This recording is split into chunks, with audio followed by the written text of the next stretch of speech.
Hello दोस्तों, आज की कहानी अपनी एक छत। समीर, प्लीज मेरी एक तमन्ना है कि नवेली सेकंड एकेडमी में पढ़े। वहाँ की पढ़ाई एंजल्स पब्लिक स्कूल से बहुत बेहतर है। नहीं, नवेली एंजल्स पब्लिक में नहीं जाएगी। मैं और दीदी वहीं पढ़े।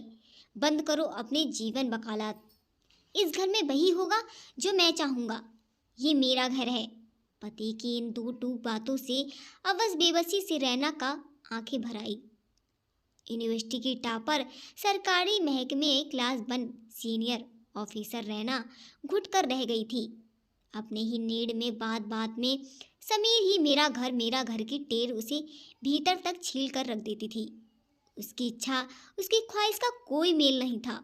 उसकी निगाहों में ये बात बात पर उसे जताने से नहीं चुकते थे कि उनका ये घर है, यहाँ उनकी मर्जी ही चलेगी।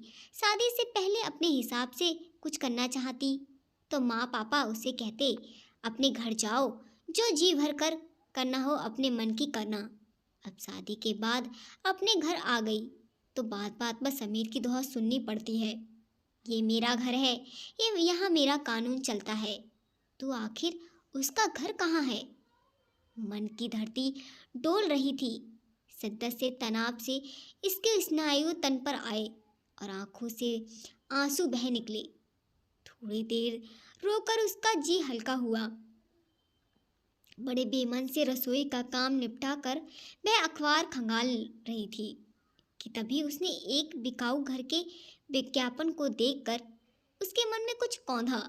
कितना अच्छा हो अगर उसका एक अपना घर हो जाए, नितांत उसका अपना घर, जहाँ उसके वजूद को पूर्णता मिले और वह निर्बाध अपने निर्णय खुद ले सके, जहाँ उसकी अस्मिता को कदम कदम पर समीर के अहम का खामियाजा ना उठाना पड़े।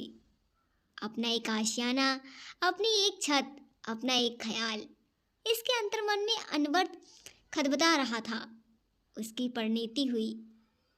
उसके इस निर्णय में वह अपना एक घोंसला बनाएगी, जहाँ उसके ऊपर एक आसमान भी होगा और पाप तले जमीन भी उसकी होगी।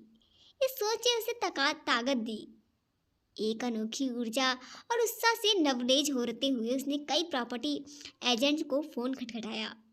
फिर पति से ये कहते हुए घर से बाहर निकल गई कि समीर, लौटने में थोड़ी देर हो जाएगी। आज कुछ मकान देखने जा रही हूँ। बहुत जल्दी ही मैं एक घर खरीदने जा रही हूँ जो सिर्फ और सिर्फ मेरा होगा। दोस्तों, आज की कहानी आपको कैसी लगी? अगर कहानी आपको पसंद आई हो तो चैनल को लाइक सब्सक्राइब करना ना भूलें। हम आपको इसी तरह की अच्छी से अच्छी कहानी लाते रहेंगे। धन्यवाद।